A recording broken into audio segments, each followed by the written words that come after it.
Salut chers élèves de la deuxième année, sciences de gestion comptable.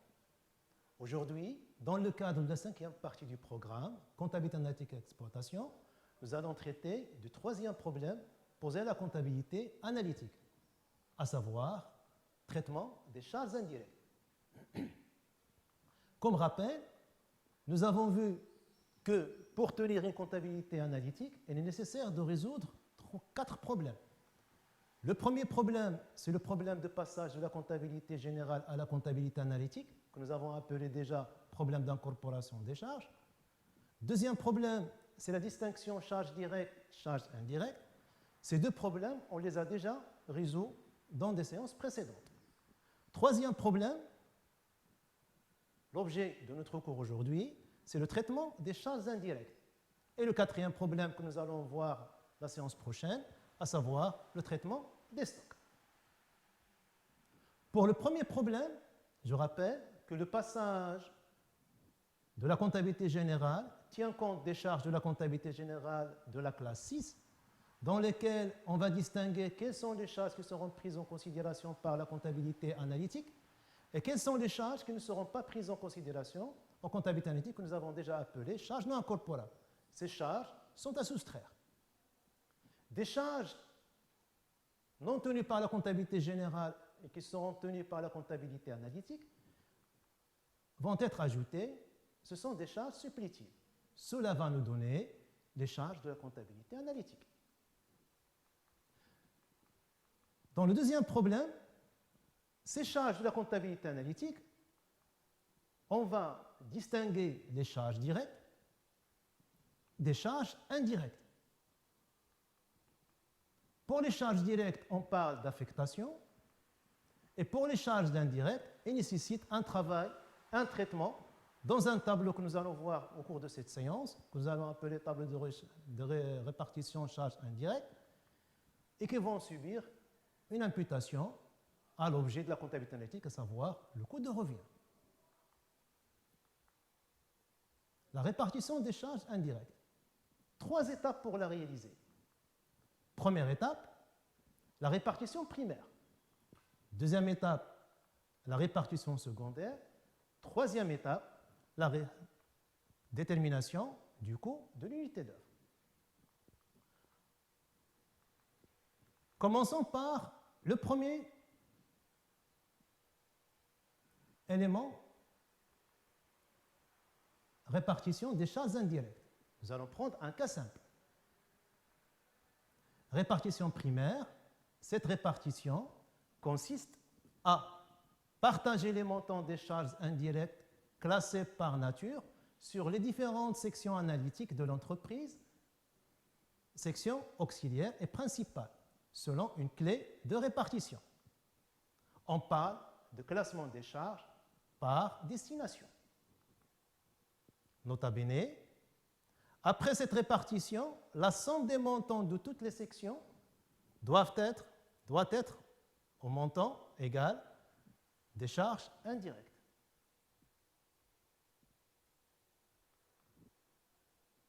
Notre exemple, les charges indirectes, vous avez d'une part le numéro de compte de charges et leur montant tiré après traitement des charges de la comptabilité analytique.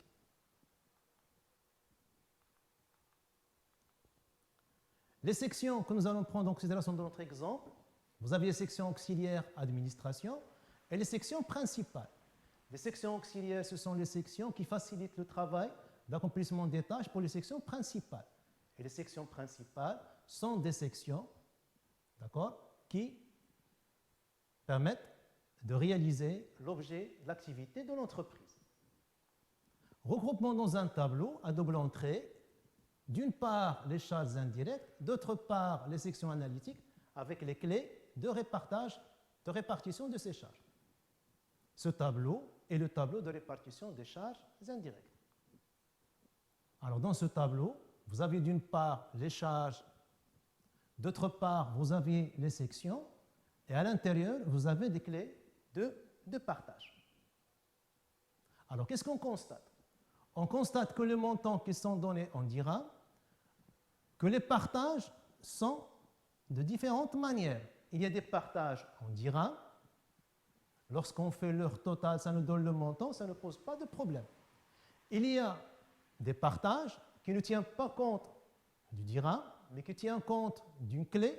Dans notre cas, par exemple, dans les charges location et charges locatives sont en fonction du mètre carré. Alors, dans ce cas-là, ça nécessite un travail, un traitement. Et notre clé de répartition, à savoir les pourcentages.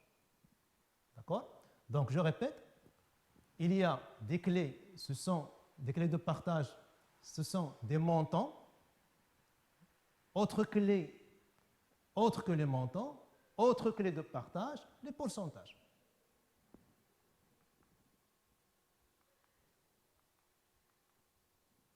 Alors, les charges qui ne nécessitent pas de travail ont un traitement nécessaire. Ce sont les charges dont la clé, et ce sont des montants en dirhams.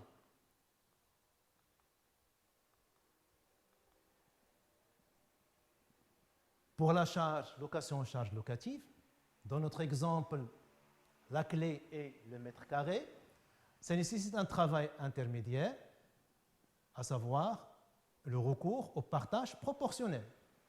Alors 48 000 va être partagé entre les différentes sections, en fonction du mètre carré.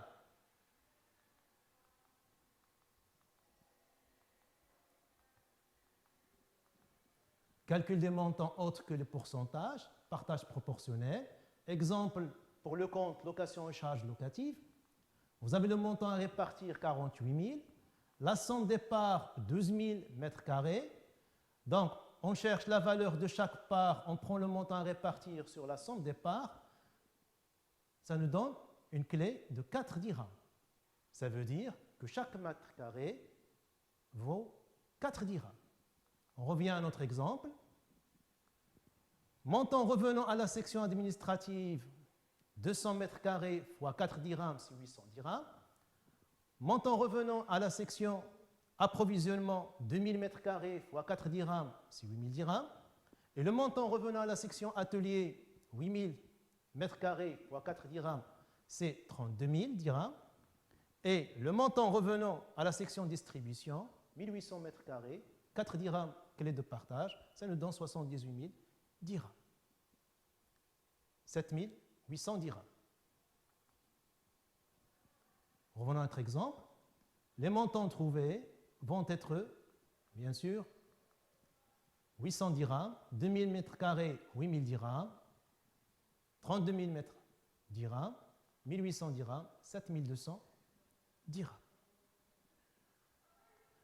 Pourcentage, ça ne nécessite pas de travail, c'est le montant multiplié par 100%, les autres, c'est zéro. Les montants en dirhams déjà répartis et les montants en pourcentage, comme déjà vu dans la charge service bancaire. Le total des charges après répartition primaire, 200 000 dirhams, a été réparti. Ainsi, il est toujours vérifié que le total des montants affectés à chaque section, d'accord, est égal au montant des charges indirectes. La répartition secondaire. Cette répartition consiste à partager les montants, total répartition primaire, des sections auxiliaires sur les autres sections selon une clé de répartition. Après cette répartition secondaire, les sections auxiliaires se trouvent annulées. Le montant des sections auxiliaires se trouve annulé.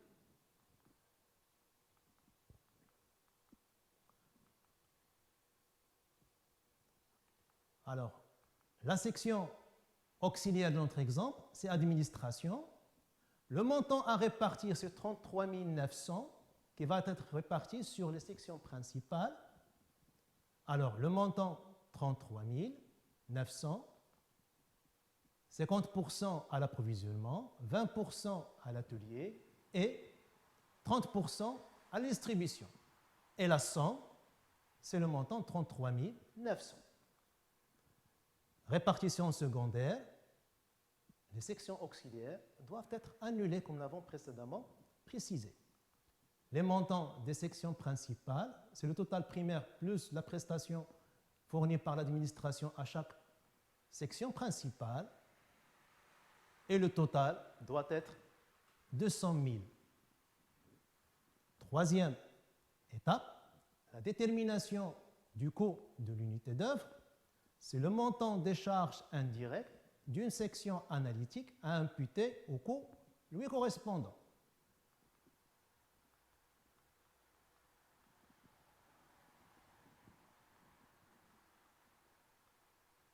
Qu'est-ce qu'on entend par unité d'œuvre? L'activité des sections principales est mesurée par une unité appelée unité d'œuvre. Exemple d'unité d'œuvre, unité achetée au dirham d'achat pour la section approvisionnement, unité produite, heure de main-d'œuvre directe, heure machine pour la section production, et unité vendue, dirham ou unité du chiffre d'affaires pour la section distribution. Alors, dans notre exemple, la nature de l'unité d'œuvre pour la section approvisionnement, c'est l'unité achetée. Pour la section atelier, c'est heure main-d'œuvre directe, et pour la section distribution, c'est unité vendue.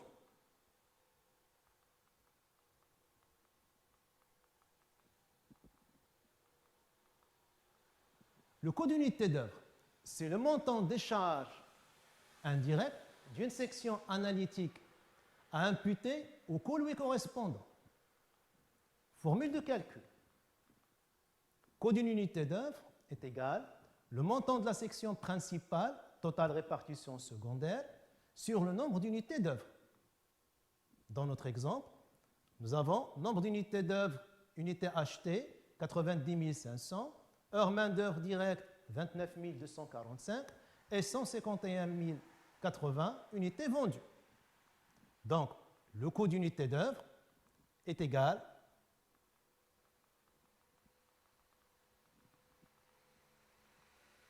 section approvisionnement, 45 250 sur 90 500 est égal à 0,5.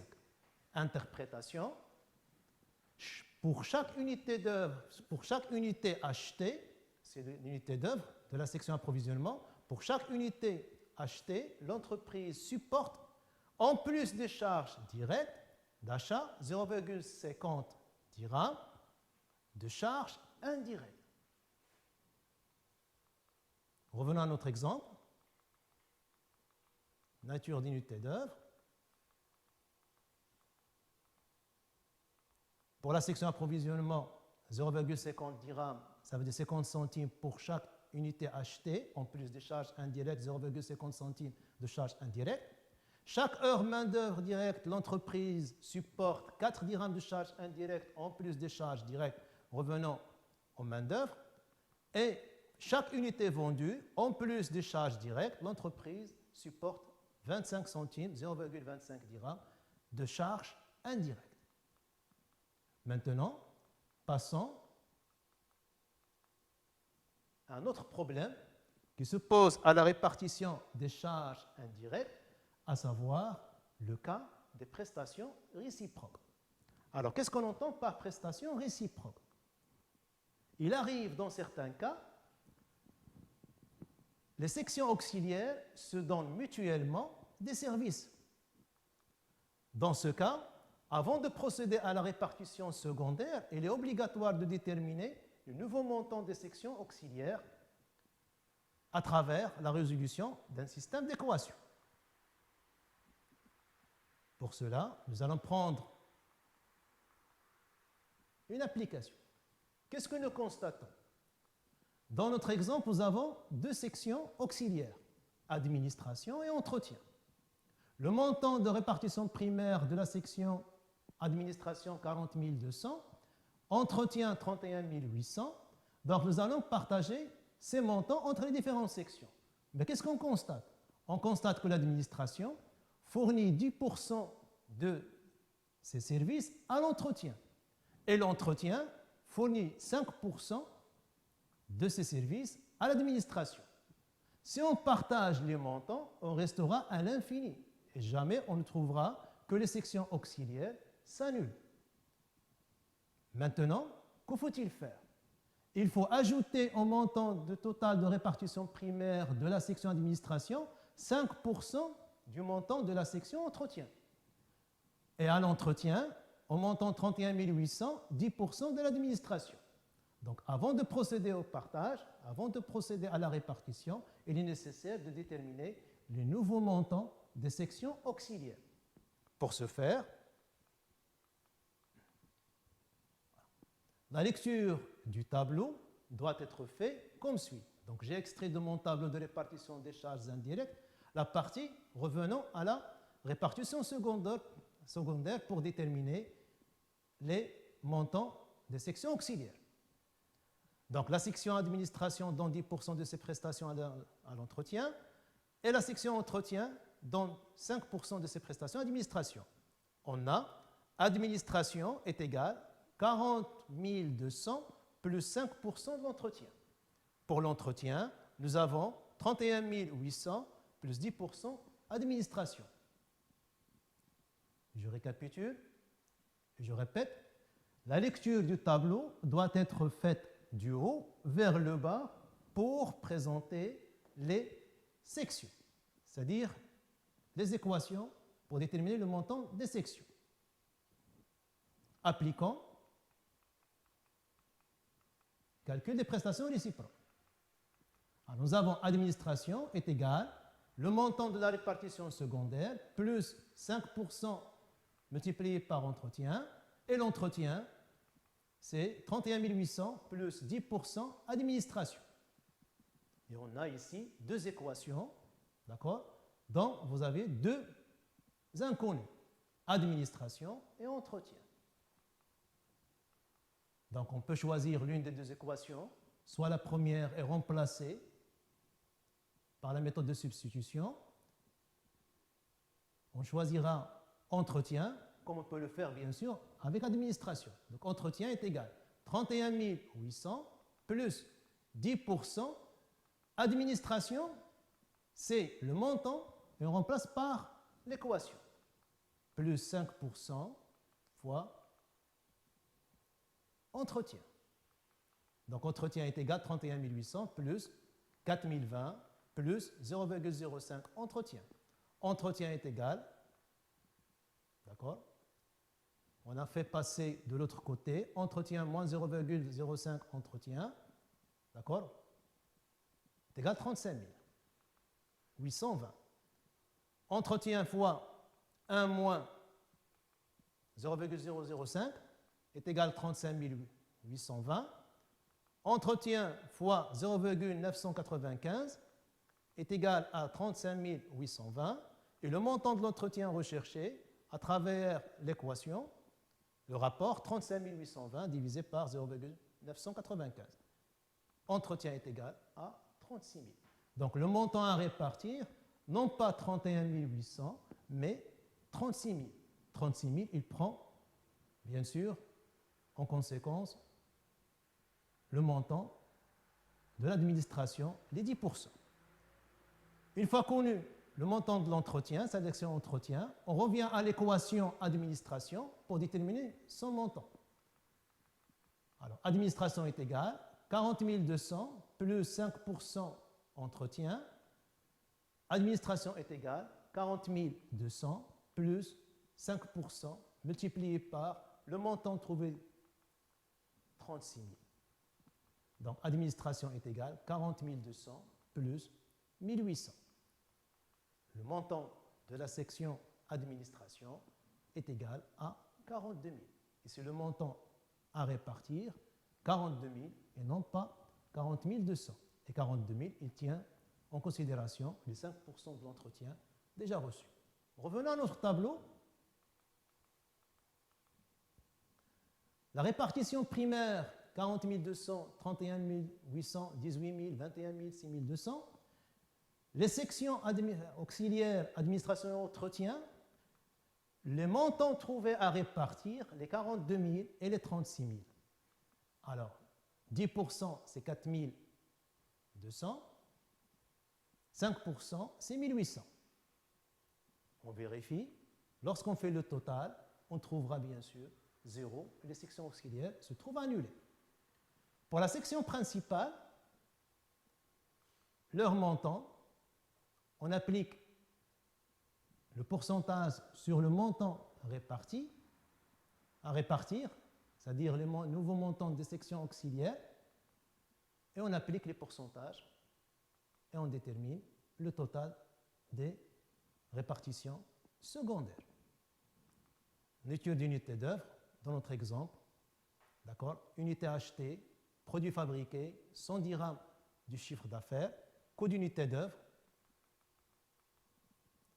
5,05 pour la section approvisionnement. Chaque unité achetée fait supporter à l'entreprise 5 dirhams, 5 centimes de charges indirectes en plus des charges directes. Pour la section fabrication, chaque produit fabriqué, 5 dirhams de charges indirectes. Pour réaliser 100 dirhams de chiffre d'affaires, l'entreprise a supporté 4 dirhams de charges indirectes. Chers élèves, voilà la fin de cette séance. Merci pour votre attention. À la séance prochaine.